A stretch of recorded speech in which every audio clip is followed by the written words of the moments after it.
Hello friend, I am अभिषेक। आज हम बात करेंगे ऑफिशियल लैंग्वेज के बारे में। ज़्यादातर हम हाल ही के दिनों में सुनते आ रहे हैं कि लैंग्वेज का बैरियर है north north state and south states के ऊपर, ईस्ट और वेस्ट, फिर उसके बाद आता है नॉर्थ ईस्ट। इन सब स्टेट्स के ऊपर लैंग्वेज के हम ज़्यादातर हमारे भारत में हर टाइप का लैंग्वेज हमें मिल जाता है। तो हम पहले लैंग्वेज के बारे में जानेंगे और मैं ये बता देता हूँ कि हमारे भारत में हिंदी दिवस सितंबर 14 को मनाया जाता है। अभी हम बात करेंगे ऑफिशियल लैंग्वेज की। हमारे भारत के संविधान के पार्ट 17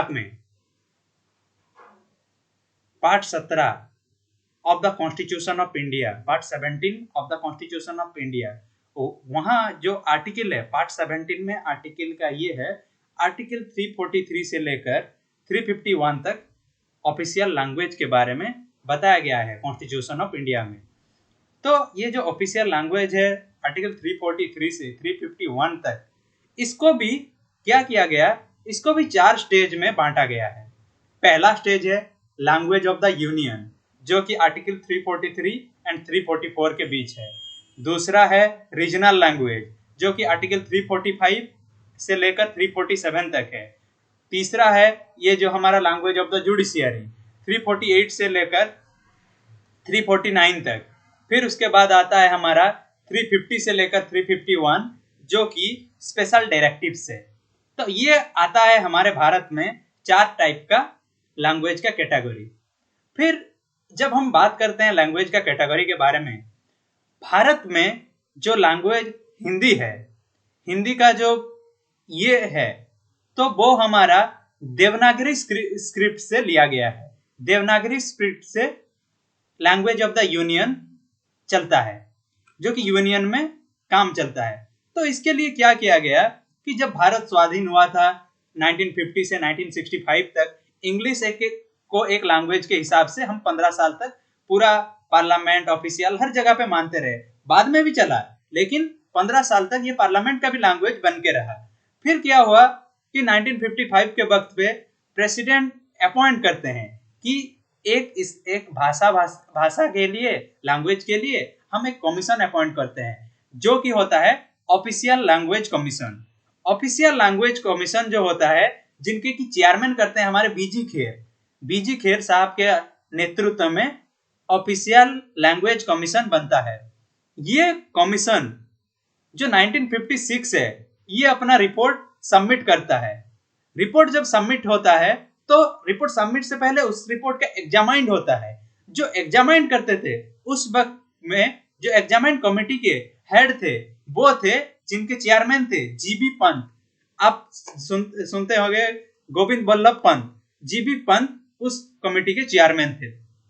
जीबी पंत क्या किए कि ठीक है, इसको ले आके इसी कमीशन के तहत फिर उसके बाद ये किया गया कि ऑफिशियल लैंग्वेज एक्ट 1963 को बनाया गया। ऑफिशियल लैंग्वेज एक्ट, जो आज की डेट में भारत में जो लैंग्वेज सब, ये जो 4 जैसे मैंने बोला कि language of the union, regional language, ये सब इसी के तहत आते हैं। ऑफिशियल लैंग्वेज एक्ट 1963 के तहत, 1963 के तहत ये ऑफिशियल लैंग्वेज आता है। फिर आता है ऑफिशियल लैंग्वेज एक्ट को अमेंड होता है 1967 में। यहाँ पे बोला जाता है make use of English. English को हम यूज कर सकते हैं। In addition in Hindi is the compulsory some certain cases. मतलब कि हम इंग्लिश को चलाते रहेंगे, लेकिन हिंदी को भी हम कुछ सर्टेन केसेस में कंसीडर करेंगे। ऑफिशियल लैंग्वेज एक्ट का जो 1963 था, उसका अमेंड होता है 1967 में। इसके तहत बोला गया कि हिंदी को एक हम एडिशनल तौर पे भी यूज कर सकते हैं। फिर आता है हमारा, ये रहा कि हमारा लैंग्वेज ऑफ द यूनियन। दूसरा है रीजनल लैंग्वेज। एक्चुअली जब हम रीजनल लैंग्वेज के बारे में बात करते हैं, तो भारत में हर जगह पे एक एक रीजनल लैंग्वेज है। जैसे कि हमारे ओडिशा में ओडिया है, वेस्ट बंगाल में बंगाली है, फिर आता है केरला में हमारा मलयालम है, आंध्र प्रदेश में तेलुगु है। इस टाइप का हर एक जगह पे अपना अपना रीजनल लैंग्वेज है। आसाम में असमीज है, ये है। तो देखेंगे हमारा ये जो लैंग्वेज है, इसी को बोला जाता है रीजनल लैंग्वेज। फिर आते हैं करीब, जो बोलते हैं कि हमारे भारत में उस वक्त मतलब कि 9 स्टेट्स ऐसे हैं जो कि वो बोले कि हम अपने रीजनल लैंग्वेज को ही अपना लैंग्वेज मानते हैं। 9 स्टेट्स कौन कौन है? जैसे कि रहा हिमाचल प्रदेश, उत्तराखंड, राजस्थान, यूपी, बिहार, झारखंड, मध्य प्रदेश, छत्तीसगढ़, ये सब, हरियाणा, ये सब जो स्टेट हैं, करीब 9 स्टेट्स, वो लोग बोले कि हम अपना रीजनल लैंग्वेज हिंदी को ही मानेंगे। तो कुछ स्टेट ऐसे भी थे जैसे कि ओडिशा ओडिया के लिए, वेस्ट बंगाल बंगाली के लिए, फिर हमारा आंध्र प्रदेश तेलुगु के लिए, तमिलनाडु तमिल के लिए, फिर ये हमारा है केरला मलयालम के लिए, असम असमीज के लिए। ये सब कुछ स्टेट थे जो कि ये भी बोले कि हम अपने रीजनल लैंग्वेज को ये देंगे। तो इसके तहत क्या किया गया कि रीजनल लैंग्वेज को भी एक सेक्शन में जो हमारा बयां किया गया कि आर्टिकल 345 से 347 तक, ये संविधान निर्माताओं के दिमाग में था कि रीजनल लैंग्वेज का रोल बहुत बड़ा होने वाला है फ्यूचर के डेट में। तो इसीलिए ये आर्टिकल संविधान के निर्माताओं ने ये चीज को भी मेंशन किया है। फिर आता है कि गुजराती। गुजरात में क्या होता है कि गुजरात का जो ये लैंग्वेज रीजनल है गुजराती है, लेकिन गुजरात बोला कि नहीं, गुजराती नहीं, हिंदी को अपना लैंग्वेज में, स्टेट लैंग्वेज में एडॉप्ट करता हूं। फिर उसके बाद गोवा। गोवा जो बोलते हैं कि वो मराठी को एडॉप्ट कर सकता था, क्योंकि महाराष्ट्र एंड गोवा का करीब है, तो जो बोलते हैं कि वो ज्यादातर मराठी लैंग्वेज को वो एडॉप्ट, लेकिन जो बोलते हैं कि वो कोंकणी लैंग्वेज को एक्सेप्ट कर सकता था, लेकिन वो मराठी लैंग्वेज को एक्सेप्ट किया अपना स्टेट लैंग्वेज में। फिर उसके बाद आया कि हमारा जम्मू एंड कश्मीर कश्मीरी लैंग्वेज को चूज कर सकता था, लेकिन वो भी हमारा उर्दू को चूज किया। यही कुछ स्टेट ऐसे हैं, जैसे कि हमारा रहा कि मेघालय, आंध्र प्रदेश, फिर नागालैंड, ये तीनों स्टेट जो थे ये बोले कि हमारे इंग्लिश को ही ऑफिशियल लैंग्वेज, हम अपना स्टेट लैंग्वेज मानते हैं। जो कि फिर उसके बाद ये आया कि 8 schedule of the Indian constitution के हिसाब से ऑफिशियल लैंग्वेज एक्ट के तहत 1963 के तहत जो 8 शेड्यूल आता है, वहां पे बोला गया कि जो 8 शेड्यूल के लैंग्वेज हैं हम इसे ट्रांसलेट कर सकते हैं। आज के डेट में हमारे भारत में टोटल 8 शेड्यूल लैंग्वेज हैं, 22 8 शेड्यूल लैंग्वेज हैं। इस 22 8 शेड्यूल लैंग्वेज को हम डिस्कस करेंगे धीरे धीरे करके। फिर आता है हमारा तीसरा पड़ाव जो है कि लैंग्वेज ऑफ द जुडिशियरी, जो कि हमारा रहता है टेक्स्ट ऑफ लॉज। जब हम बुक्स में पढ़ते हैं, जुडिशियरी का लैंग्वेज देखते हैं, high court and supreme court का लैंग्वेज देखते हैं, तो ये जब हमारे दिमाग में चलता है कि जुडिशियरी का लैंग्वेज इंग्लिश ही होता है। तो इसके तहत भी एक केस ऐसा आया था जो कि हमारे भारत में जितना भी हाई कोर्ट है और सुप्रीम कोर्ट है, जितने भी हाई कोर्ट है, सुप्रीम कोर्ट तो एक ही है, सुप्रीम कोर्ट हाई कोर्ट में जो प्रोसीडिंग होता है वो हमारे इंग्लिश लैंग्वेज में ही होता है। बिल्स, एक्ट्स, ऑर्डिनेंस, फिर उसके बाद रेगुलेशन, बायलॉज, ये सब जितना सेंट्रल एंड स्टेट लेवल में, ये सब जो बोलते हैं कि जुडिशियरी का, ये हमारा इंग्लिश लैंग्वेज में ही होता है। इसके लिए क्या हुआ था, parliament has not made any provision for the use of Hindi in supreme court. Parliament अभी तक कुछ बनाया नहीं है कि सुप्रीम कोर्ट में हिंदी को एक लैंग्वेज के तौर पे। तो इसीलिए 1971 में एक पिटिशनर पहुंच जाते हैं, हमारे सुप्रीम कोर्ट पहुंच जाते हैं, बोलते हैं कि a petitioner insisted and arguing Hindi is a habeas corpus petition. Habeas corpus जो कि रीट के थ्रू आता है, ये वो पिटिशनर बोलते हैं 1971 में, वो सुप्रीम कोर्ट पहुंच के बोलते हैं कि नहीं, हिंदी को सुप्रीम कोर्ट का लैंग्वेज बनाना चाहिए। लेकिन सुप्रीम कोर्ट क्या करता है, इस चीज को, हिंदी को सुप्रीम कोर्ट का लैंग्वेज नहीं बनाने के लिए इसको नॉल और अनकॉन्स्टिट्यूशनल डिक्लेयर करता है, नॉल वॉइड और अनकॉन्स्टिट्यूशनल। ये जो बोलते हैं कि असंवैधानिक है, क्योंकि पार्लियामेंट लॉ बनाया ही नहीं है, तो सुप्रीम कोर्ट भी मानता ही नहीं है। तो supreme court cancelled his petition, वो सुप्रीम कोर्ट पूरा उसका पिटिशन कैंसिल ही कर देता है 71 के जो पिटिशनर है। उसके बाद हमारा ये होता है कि the authorised translation central law act, जो कि होता है द ऑथोराइज्ड ट्रांसलेशन एक्ट, 1973 में ट्रांसलेशन एक्ट आता है। वहां पे बोला जाता है कि भारत के जितने 8 शेड्यूल लैंग्वेज है उन सबको ट्रांसलेट किया जा सकता है, ट्रांसलेशन के लिए अनुमति है, इस एक्ट के तहत आता है। तो बहुत जो बोलते हैं स्टेट्स को रिलैक्स भी मिलता है कि नहीं, हमारे बीच ये हो पाएगा, कम्युनिकेशन अच्छा हो पाएगा, ये होगा। तो इसके तहत आज जो बोले ट्रांसलेशन एक्ट के तहत भी ज्यादातर चलता है। फिर उसके बाद आया कि हमारा special directives. Special directives actually है क्या?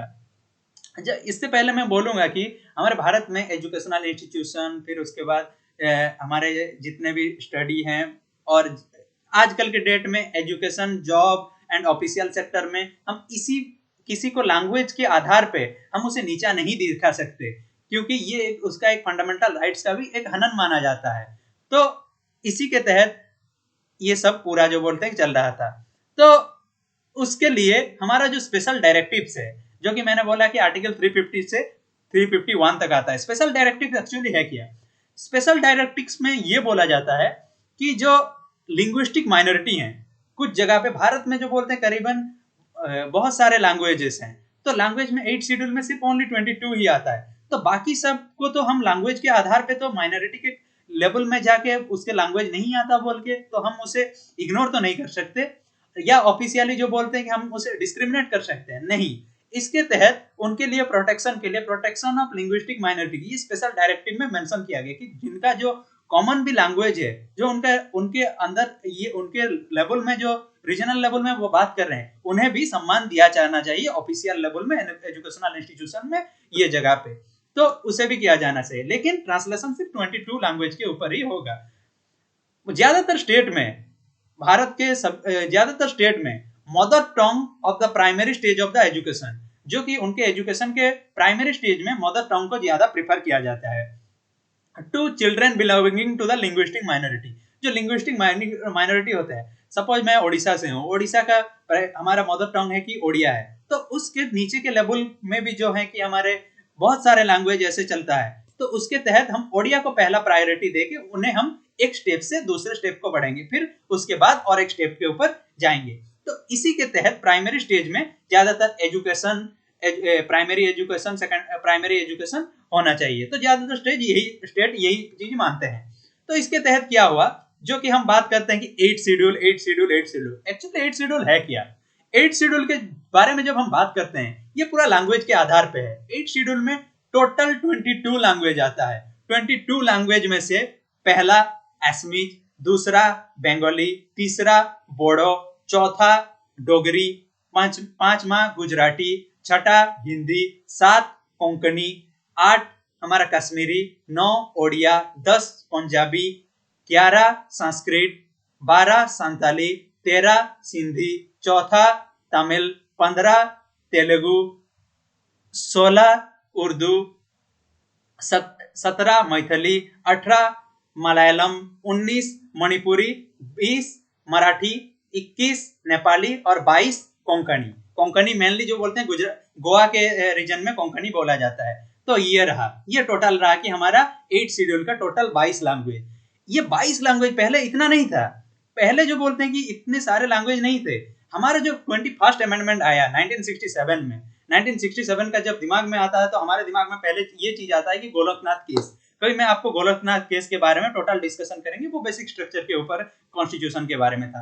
21st अमेंडमेंट में क्या होता है, 21st अमेंडमेंट 1967 को सिंधी को ऐड किया जाता है ये 8 शेड्यूल में। फिर उसके बाद हमारा 71st अमेंडमेंट जो कि 1992 में आता है, जब हमारे भारत के prime minister PV Narasimha Rao होते हैं, उस वक्त कोंकणी, मणिपुरी, नेपाली ये तीनों लैंग्वेज को ऐड किया जाता है। फिर आता है हमारा 92 अमेंडमेंट, जो कि 92 नंबर अमेंडमेंट आता है, जो कि 2003 में, जिसमें कि ऐड किया जाता है बोडो, डोंगरी, मैथिली एंड संताली, ये चारों लैंग्वेज को ऐड किया जाता है। तो ये टोटल रहा कि हमारा लैंग्वेज के ऊपर कि कौन कौन से लैंग्वेज क्या ऐड हुए, कौन से ईयर में थे। तो इसके ऊपर एक कमेटी बनता है, बाद में पार्लियामेंट्री एक कमेटी बनता है। पार्लियामेंट में एक डिसाइड होता है कि हम एक कमेटी बनाएंगे, ऑफिशियल लैंग्वेज कमेटी। तो वो जो ऑफिशियल लैंग्वेज कमेटी होता है, committee of the parliament of official language on official language, ये कमेटी बनता है 1976 को। 1976 में जो ये कमेटी बैठता है, वहां पे मेंबर होते हैं, टोटल 30 मेंबर्स होते हैं। 30 मेंबर्स में से दोनों हाउस के रिप्रेजेंट रहेंगे। पहला है लोकसभा के 20 और दूसरा है कि हमारे राज्यसभा के 10। टोटल है 30 मेंबर। ये 30 मेंबर कमेटी का जो चेयरमैन होते हैं, मिनिस्ट्री ऑफ होम अफेयर, मतलब कि MHA, जो कि होम मिनिस्टर होते हैं, इनके चेयरमैन होते हैं। इनके भी 3 सबऑर्डिनेट कमिटी रहते हैं, फिर उसके बाद और 2 सबऑर्डिनेट कमिटी रहते हैं, ऐसे बहुत सारे हैं। लेकिन जो बोलते हैं ये टोटल जो 30 मेंबर होते हैं उनके chairman mainly ministry of home ही ज्यादातर रहते हैं। ये चीज हमारा हर 10 साल में एक किया जाएगा बोला गया।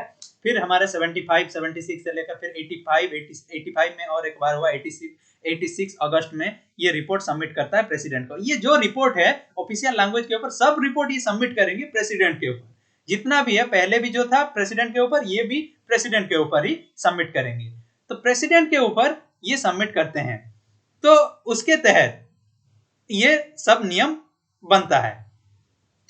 अभी हम देखेंगे कि जो हमारा आज के डेट में एक चीज नाम हम सुनते होंगे क्लासिकल लैंग्वेज। क्लासिकल लैंग्वेज भी हमारे भारत में 2004 को गवर्नमेंट ऑफ इंडिया एक क्रिएट करता है क्लासिकल लैंग्वेज, एक अदर कैटेगरी 2004 को ये क्रिएट करता है।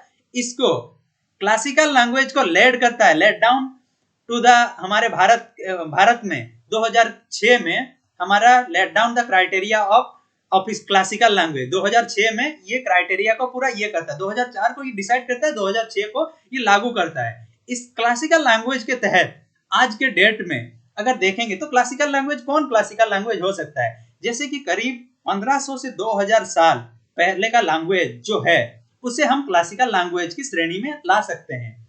क्योंकि इसको इसीलिए लाया गया कि हमारे भारत में जो लैंग्वेज का ये है कि किसी भी कल्चर को, किसी के ये को भाषा के आधार पे जो कि हमारा फ्यूचर को एक हमारे एक पीढ़ी से दूसरे पीढ़ी तक देख सकते हैं। ये लैंग्वेज था, बीच में कुछ ये होने के वजह से इस लैंग्वेज को लोप हो गया, तो इसी के वजह से क्लासिकल लैंग्वेज भी लाया गया, जिसके वजह से बहुत सारे क्लासिकल लैंग्वेज को इसके तहत आ गए। करीबन जो बोलते हैं कि आज के डेट में 2019 में 6 लैंग्वेज को हमारे क्लासिकल लैंग्वेज के तहत पे लाया गया, जो कि करीबन 1500-2000 साल से पहले था। इसे 6 लैंग्वेज को लाया गया। मैं अभी 6 लैंग्वेज का बोलूंगा, ये क्राइटेरिया था। 2019 को 6 language granted for the classical language. 6 language था जो क्लासिकल लैंग्वेज के अंदर आते हैं। तमिल 2004 में ही क्लासिकल लैंग्वेज बन जाता है।